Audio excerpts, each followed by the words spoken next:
Hi, in this course, I'll be showing you how to create a Google form for free. And this form can be used to collect customers' information and biodata. It can also be used for your prospective customers in case they're interested in purchasing any of your products or services.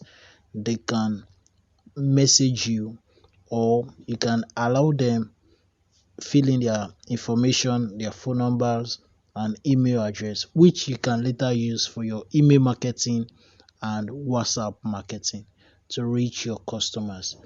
All right. So the first step, or the first thing you're gonna do, is to go straight to your browser and search for Google Form. Google Form. Immediately you click enter, it shows up, and you click on the first URL, that's doc.google.com/form. You click on the first thing is saying Google Form sign in. Once you click on it, the page opens up, and check the URL docs.google.com/form, and you can create a blank form. You can also create a contact information form. You can create an RSVP form, and you can create a party invite form. All these forms can be found in the templates gallery, as we can see above. Then you can also create a t-shirt sign up form. If you click on the templates gallery, you see other forms that can be created. I already mentioned contact information, so you can see a form for find time for work, event feedback. That's if you hosted an event. You can order form, job application, time off request form. Then you can see work request form, customer feedback form, and at the same time you can see blank quiz, exit ticket, assessment form, and worksheet form.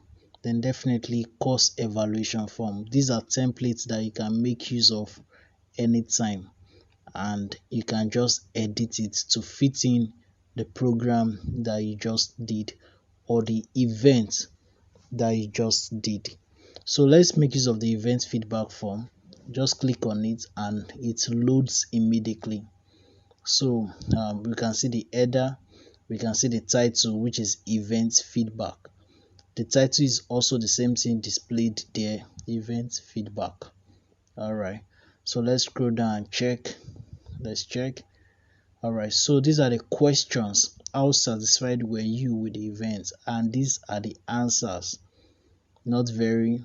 1, 2, 3, 4, 5. Very much. How relevant and helpful do you think it was for your job? We can see the questions and the answers. Questions and the answers. Questions and the answers.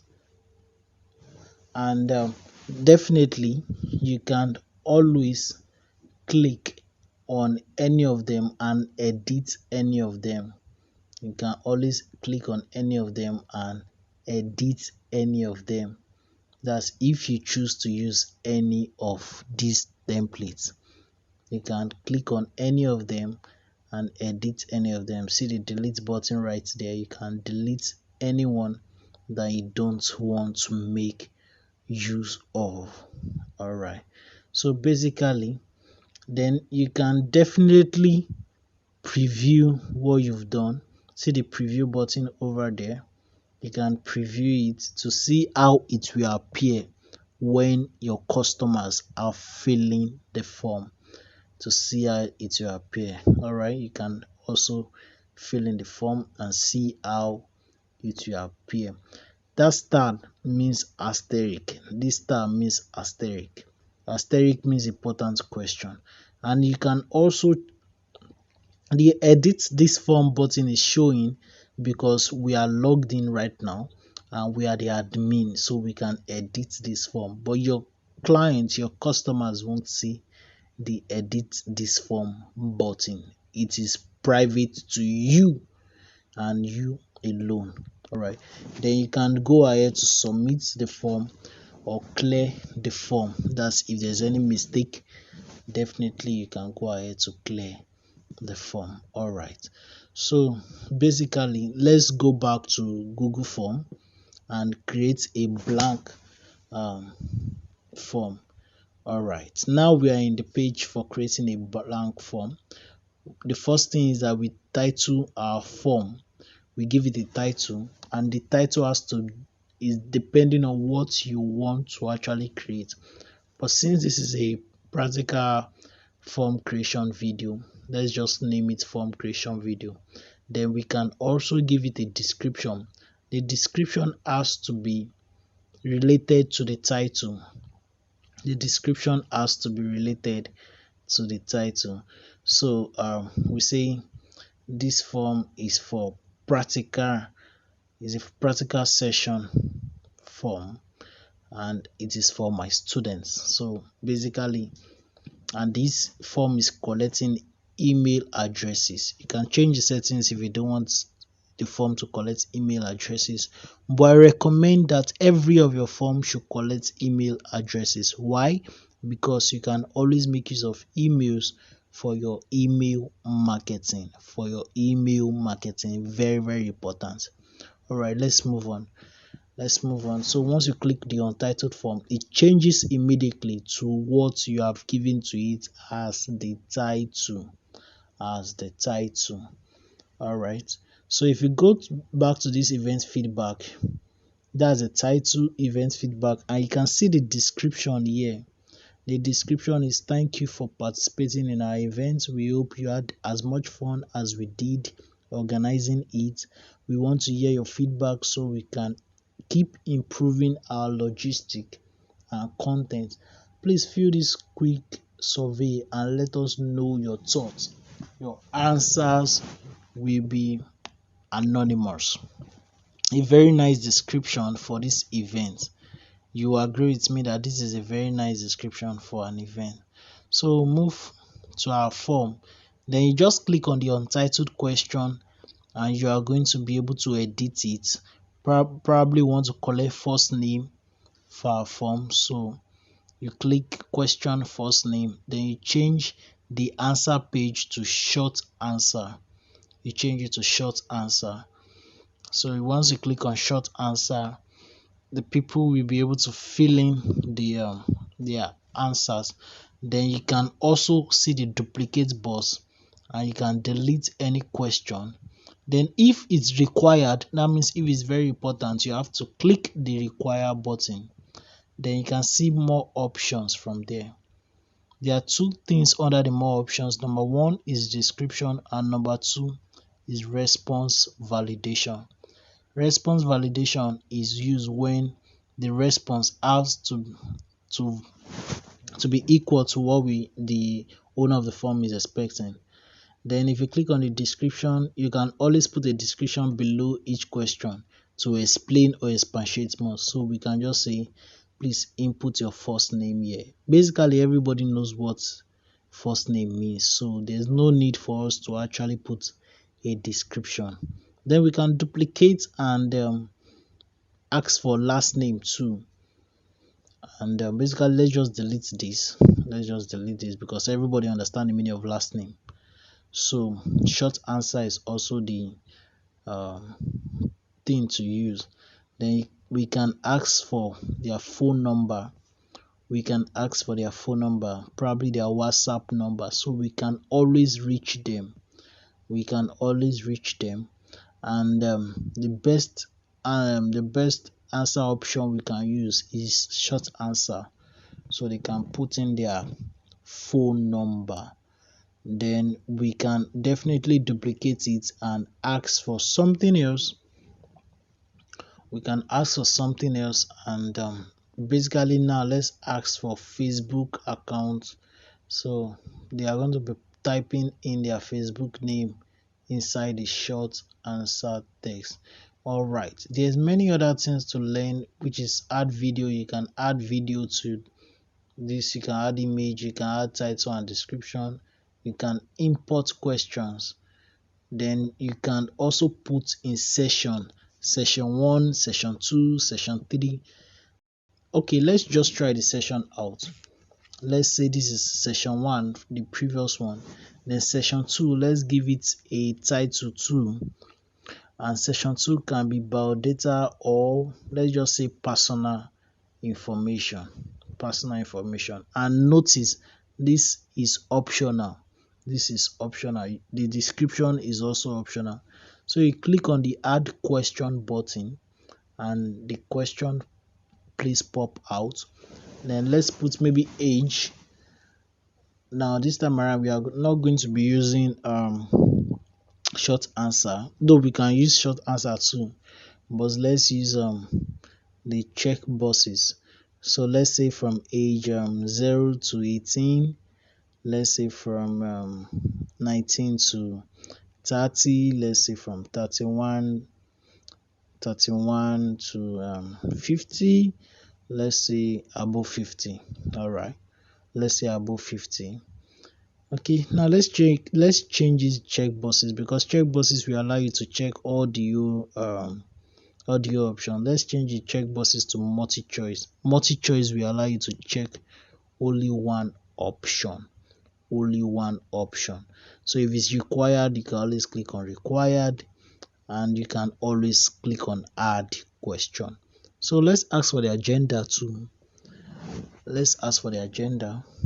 So definitely the gender has to be male. Okay, it's bringing out suggestions for us. It can also be female, and definitely we have to click on prefer not to say, because some people don't like to indicate their gender. We can click on so we have the add question option. Then notice that we didn't put any question in the other one, so there's a need for us to know about that. Definitely we have to put questions, but for now let's just leave it like that. So you can go back to this event feedback, and these are different types of questions, and these are different type of answer format. So we go back to our page, and the answer format that was used there is multiple choice grid. And there's rows, there's column.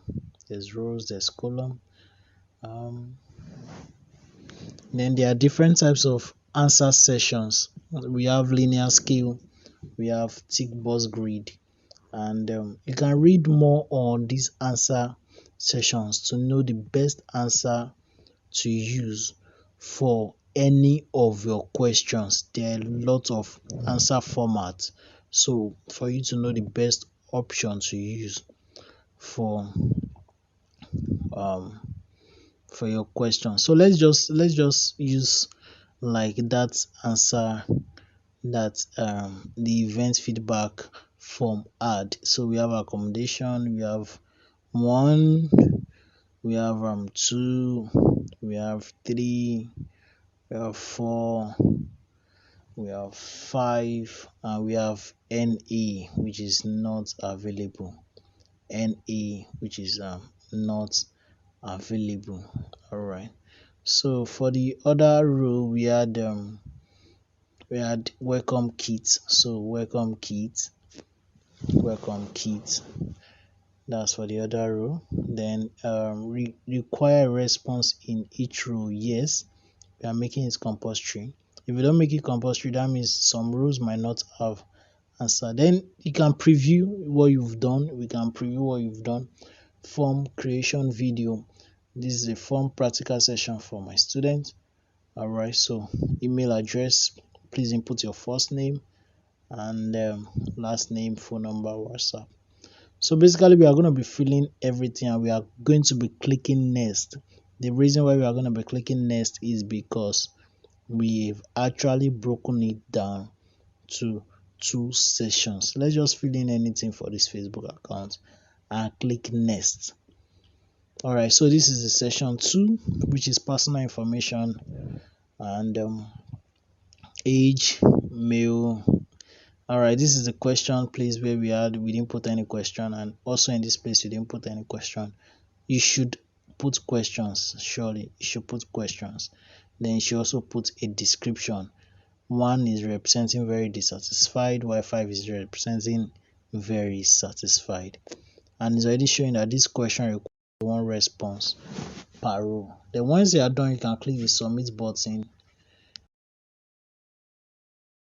once you are done. Then see the responses to check how many people have responded. Then you can also add collaborators. That means if somebody else is working on this project with you, you can add them.